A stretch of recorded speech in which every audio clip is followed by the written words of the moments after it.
introduced Renovation Restoration, the National Offshore Wind Institute.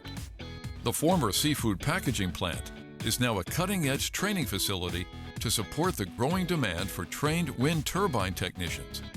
The Institute's simulators and virtual reality technology complement physical facilities typical of the wind turbine environment at nearby marine terminals, providing participants with an experience that mirrors the actual working conditions of careers in this sector.